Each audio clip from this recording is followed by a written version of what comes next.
ತುಕಾರಾಮ್ ಅವರು ನಾನ್ ಕಂಡಂತೆ ಅವರೊಂದು ವ್ಯಕ್ತಿ ಅಲ್ಲ, ಒಂದು ಶಕ್ತಿ ಅವರು. ಯಾಕಂದ್ರೆ ಅವರ ಒಂದು ನಿಷ್ಠೆ, ಅವರ ಒಂದು ಕೆಲಸ ಮಾಡ್ತಕ್ಕಂತ ಒಂದು ಸಾಮರ್ಥ್ಯ ಏನಿದೆ ಅದು ಸುಲಭವಾಗಿ ಎಲ್ರಿಗೂ ಸಿಗುವಂತದಲ್ಲ.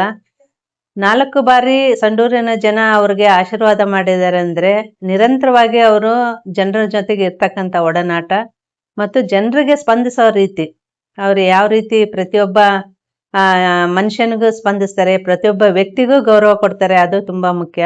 ಅವರು ತುಂಬಾ ಮೌಲ್ಯಾಧಾರಿತ ಜೀವನವನ್ನು ನಡೆಸ್ತಕ್ಕಂಥ ವ್ಯಕ್ತಿ. ಮೌಲ್ಯಗಳನ್ನು ನಾನು ಎತ್ತಿ ಹಿಡಿಬೇಕು, ಮೌಲ್ಯಗಳನ್ನ ನಾನು ಸದಾ ರಕ್ಷಣೆ ಮಾಡ್ಬೇಕು ಅಂತಕ್ಕಂಥ ವ್ಯಕ್ತಿ. ಇವತ್ತು ಅವ್ರದ್ದು 57ನೇ ಜನ್ಮದಿನ.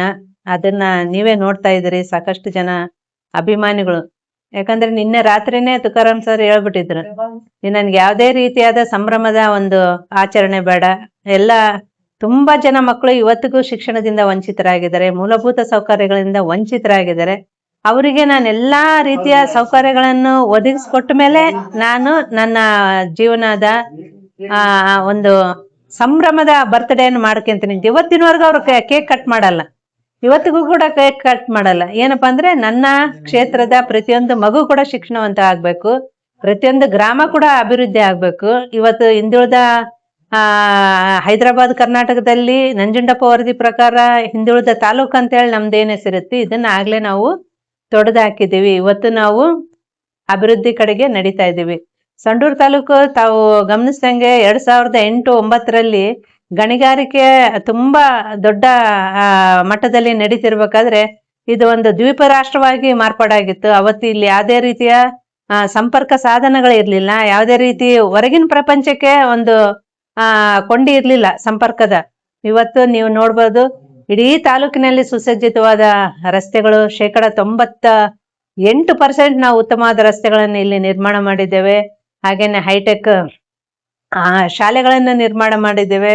ಹೋಬಳಿಗೊಂದರಂತೆ ಪ್ರಾಥಮಿಕ ಆರೋಗ್ಯ ಕೇಂದ್ರಗಳನ್ನು ಮಾಡಿದ್ದೇವೆ ಮತ್ತು ಬಡ ಮಕ್ಕಳಿಗೆ ಸರ್ಕಾರಿ ವಸತಿ ಶಾಲೆಗಳನ್ನು ಮಾಡಿದ್ದೇವೆ.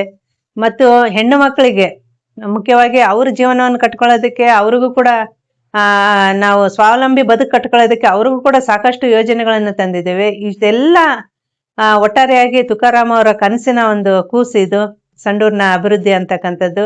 ಅವರ ಒಂದು ಕನಸಿನ ಕೂಸನ್ನು ಇವತ್ತು ನಾನು ಮುಂದುವರಿಸ್ಕೊಂಡು ಸಂಡೂರಿನ ಜನರ ವಿಶ್ವಾಸವನ್ನು ಗಳಿಸ್ಕೊಂಡು ಅವ್ರ ಜೊತೆಗೆ ನಾನು ಕೂಡ ಹೆಜ್ಜೆ ಹಾಕ್ತಕ್ಕಂಥದ್ದು. ಇವತ್ತು ಅವರು ತಮ್ಮ 57ನೇ ಹುಟ್ಟುಹಬ್ಬವನ್ನು ತುಂಬಾ ಸಂಭ್ರಮದಿಂದ ಆಚರಣೆ ಮಾಡ್ತಿದ್ದಾರೆ. ಅಖಂಡ ಬಳ್ಳಾರಿ ಮತ್ತು ವಿಜಯನಗರ ಜಿಲ್ಲೆಯ ಸಂಸದರಾಗಿ ಅವರು ಇನ್ನೂ ಉತ್ತಮವಾದ ಕೆಲಸಗಳನ್ನು ಮಾಡಲಿ. ಈಗಾಗಲೇ ತುಕಾರಾಮ್ ಅವರು ಸಂಸದರಾಗಿ ನಮ್ಮ ಇಡೀ ಬಳ್ಳಾರಿ ಜಿಲ್ಲೆಗೆ ಸುಮಾರು 3,000 ಕೋಟಿ ಅನುದಾನವನ್ನು ತಮ್ಮ ಮೊದಲನೇ ಈ ಹಂತದಲ್ಲಿ ತಂದು ಕೊಟ್ಟಿರ್ತಕ್ಕಂಥದ್ದು. ಎಲ್ಲ ನಮ್ಮ ಮೇಲ್ಸೇತುವೆಗಳು ಕೂಡ ಪೂರ್ಣ ಆಗಿವೆ, ಮೇಲು ರಸ್ತೆಗಳು ಕೂಡ ಪೂರ್ಣ ಆಗಿರ್ತಕ್ಕಂಥದ್ದು. ಈಗ ಇಡೀ ಬಳ್ಳಾರಿ ಜಿಲ್ಲೆಗೆ 9 ಪೋಸ್ಟ್ ಆಫೀಸ್ಗಳನ್ನು ಹೊಸದಾಗಿ ಮಂಜೂರು ಮಾಡ್ಕೊಂಡು ಬಂದಿರತಕ್ಕಂಥದ್ದು. ಹಾಗೇನೆ ನವೋದಯ ಶಾಲೆಗಳನ್ನು ಮಂಜೂರು ಮಾಡ್ಕೊಂಡು ಬಂದಿರತಕ್ಕಂಥದ್ದು. ಇದೆಲ್ಲ ಒಬ್ಬ ನುರಿತ ಆಡಳಿತಗಾರ ಮಾಡ್ತಕ್ಕಂಥ ಕೆಲಸ. ಯಾಕಂದ್ರೆ ಅವ್ರಿಗೆ 4 ಬಾರಿ ಶಾಸಕರಾಗಿ ಅನುಭವ ಇರೋದ್ರಿಂದ ಈ ಕೇಂದ್ರದಲ್ಲಿ ಇನ್ನೂ ಅವ್ರ ವ್ಯಾಪ್ತಿ ಹೆಚ್ಚಾಗಿ ಇನ್ನೂ ಹೆಚ್ಚಿನ ಕೆಲಸಗಳನ್ನ ನಮ್ಮ ಸಂಡೂರು ಮತ್ತು ಬಳ್ಳಾರಿ ಜಿಲ್ಲೆಗೆ ಮಾಡ್ತಕ್ಕಂಥ ಒಂದು ಅವಕಾಶವನ್ನ ಭಗವಂತ ದಯಪಾಲಿಸಿದ್ದಾನೆ. ಮುಂದೆನೂ ಕೂಡ ಅವರ ಈ ಒಂದು ರಾಜಕೀಯ ಒಂದು ಯಾತ್ರೆಯಲ್ಲಿ ಎಲ್ಲ ನನ್ನ ಸಂಡೂರಿನ ಮತ್ತು ಬಳ್ಳಾರಿ ಜನರ ಎಲ್ಲರ ಪ್ರೀತಿ ವಿಶ್ವಾಸವನ್ನು ಗಳಿಸ್ಕೊಂಡು ಉನ್ನತ ಸ್ಥಾನಮಾನಗಳು ಅವ್ರನ್ನ ಅರ್ಸ್ಕೊಂಡು ಬರಲಿ, ಉನ್ನತ ಸ್ಥಾನಮಾನಗಳು ಅವ್ರಿಗೆ ಸಿಗಲಿ.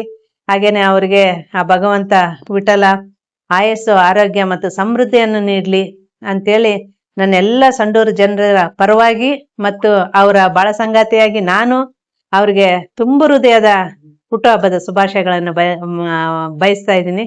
ಧನ್ಯವಾದಗಳು.